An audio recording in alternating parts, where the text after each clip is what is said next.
Yemo kwa baby Adom TV Badwam Jumede so yeda kejuwa nankasa ase se wode agudie mu nsama breye na health tips no so na wotwe mu nyina maternal depression nkoma yede ebro so yede awie yesai wo apomde nkomo biemu ho nti wo afei na ade afide na to ha no yemo akwa aba yeda ase emre ne adaje awunyama ya bribia nene no executive prostate center mpenifo so ewa ha nyawa hodo awon apart from prostate no a wo mo Adom suko no nyawa hodo awon sa ni nura hodo awadwama so a wo mo de eboa mema fefe eti adwam mema wakwa aba amma mo achenso adwuma mo koboko Adom de nyamiase papa ye hu product no ha ade achi bi enya nipa foforo mo mo Adom TV nti se de TV na wo se mo kam ho asam kakra kire ye executive prostate center ye hospital beya okay medawase atiefo na refobia ene ne first time I wo hwe ya executive prostate center and I say EPC fresh and as hospital abamono pa e wo Ghana ha but you're fresh in the healthcare system, sir. You will that as Ghana Health Therapeutics. I did not be brave, never just so. To say what's a Ghana bomb, almighty Ghana bomb. Pain, beer, war, honamu, would this like a crabby na pain, I have me teomuno in a debate just so. There were Ghana man capsules, a boa, a mass circulation of blood, and that's a muja be there for Sunday up and down from Uti. Because you now say stroke for Fabi Emma Muja flu ye system nim Emma Bema so I wa former a boost to be a friend of testosterone Emma Bema na ho de no compass so out who said now no first son and ya brantier no now the same strength and as a ho de na wanya no Ghana man capsules in idea din e de be so you will prostate joy so ho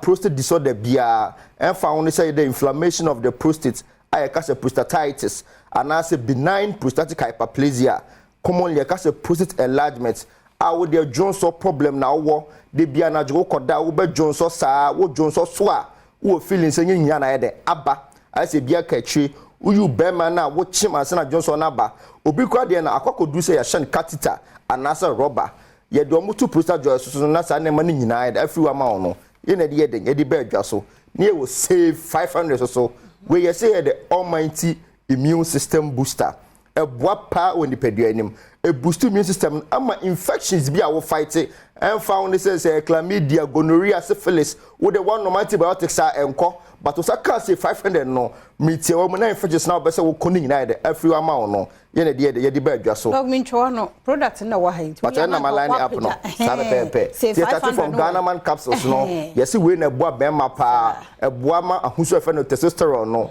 e pejam ema o mema yo de ekosoro some boa with blood circulation how your bema se moja timi de frusani ye wo your ba de bia anxiety treat stroke fompo e fama ne makoye mom no e Ghana man capsules no e do na enu no nie and you can prostate joy so wasem you see we any type of prostate disorder bia from the inflammation and friend prostatitis echo benign prostatic hyperplasia I friend say prostate enlargement Johnson how bebe Johnson 10 Johnson ne bia kachi Johnson we I say there still now but so Johnson bio no ana ya show catheter ana say rubber ama utwa ho bia enye yi no usaka prostate joy na yi how ni na afiwa ma no edo no sunzu ne enie and it will save 500 you see we a immune system booster a boa penya white blood cells ni ma pa ama otimi kutia infections any year obebre gonorrhea syphilis chlamydia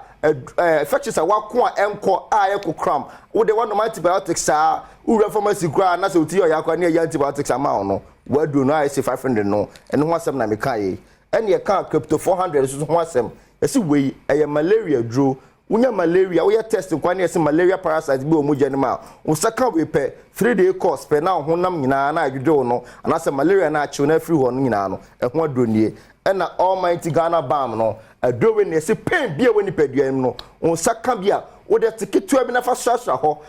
balm na be bia skin nim akoba bia source of pain na se bia ya no wo no na wakoyi pain nyina de afiwa ma no endo no nie nti Ghana help for no ya dwem ho no ade bia manfo be frɛ so mu hia hospital na waye wonum ndo no be so ko be test ni nyina no ye tena ase ene ya dwem ho ene ya di executive prostate center ya de e de baaye mo ka se mo pe modern hospital but ye de ko feda e de ultra ka ho tie de e ultra modern hospital na oba kwa executive prostate center ye din no executive na eda ye so no ye executive services na ye de my patients no ten ye ka say executive prostate center no na ye de ni twetia no yes yada say ma yenko dog nyako ana sa da yento so emfamfiri ho apart from product ya yaboboyi say simudue biem ye prostate no a modomo esikono. So they are niainti edini executive prostate center and say ye prostate specialist. O your bema wutie yen. Unfie na korenim 35 and above ekwa naturally o prostate no kakra no eye kese ese ne esen se eye no. Aha. Ena esan se ehye oju so twa na ase pe ni nti no. Eba ne sa na the pressure ato o bladder ne so. Nti eba ne sa enche na oju so ntem ana mritie mu. Enyumre so ntimi nda obedwonso so saa obi won so obenya low abdominal pain ni na ye signs and symptoms are try say o prostate no ho atochema saa niama we enum ni na no o de ba yaso ya friend executive prostate center ye betima manage ni na de amount nti o tie yen na wo de ne ye benign prostatic hyperplasia which is prostate enlargement na obi etai eka no no say ye treat manage ewo executive prostate center ye betu asema o prostate size no say o PS na control set den say o prostate size na control set den o volume na control set den kra over EPC eno ne wo last stop because EPC no your strength ye nduro no ye na ye wo nduro no say ye kan ye sisudua if you say testimonies upon testimonies aba ankofo afa ye nduro na o mo resource o mo hwehwe no mo saka eti EPC de ho ne wo last stop o hwehwe eduro wo EPC eti fa o yare ebedan say ye prostate disorder nkwade a tutumrika bra EPC nefa ebedan ye na ho beto kama servicing no say na etie fa you go through you start adwuma brebe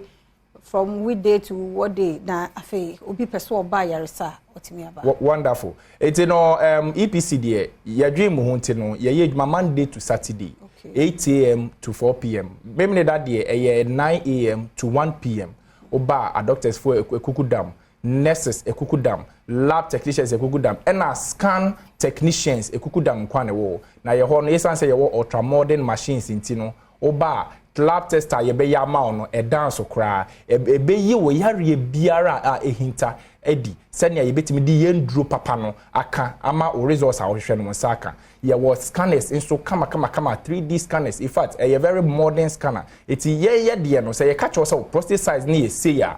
no na ye the correct and accurate prostate size a ye de ma aside that nso no ebia o ye a working patient o ye open for o person will be scan check the number of weeks our pregnancy edi and I say any other thing bia ehun be hia say we be scan so betimi e de o how aba EPC na ye be solve eno so e de amount just say yentie dog so all right so bu our tears odwen say be EPC no prostate nkwane manage wo ho but ye hwe yare bia so ye na e wo ho although say you specialist in prostate management no wo diabetes wa de bia sugar no wo soro fabre ya so ye ho ma high blood pressure de bia do BP no wo soro emfa ho ne orthodox drug na se bibidro bia wanum de bia wo soro no fabre ya so ye ho mema ne obatina infertility bibia fabre ya so ye ho ye hwe yare bia de beko OPD case bia fabre ya so ye ho uti executive no so na enye sikasem ene eje wo ho executive treatment say the man no ene fa ye ho executive prostate center ye hwe se ka wo de aba anase na otebia ye ma obia good services e wo ya share ho nti no ene de brand ye ka executive prostate center your contact say the adwuma no nyatobase na trepa na friend ye be cho direction na wo de aba ya share ho your numbers no e 0244 727028 0244 727028 NO 0537 266 300 0537 266 300 we hwe ye chia kwan a ye wo Medina Atrako down we do UPH school ma be say wo ko Atrako down omo be kire wo be do na ye sandboard kese white and green ebo ho wo di akire abako bie be fefe no Pema hotel ho na around ho na executive prostate center we do mpo na se wuntimi locate ya the friend numbers no ya ba be so wonsa ye de area yaresa bia ho ya da mwase papa enti executive prostate center na yete won kanon product no so ha na apomuden so omode ba enti numbers no frɛ de yɛkyerɛ wadwen de yɛkan de yanka ofrɛ wo ma ombetio mame ntwa me ho ketewa yi mra eba ebeto aso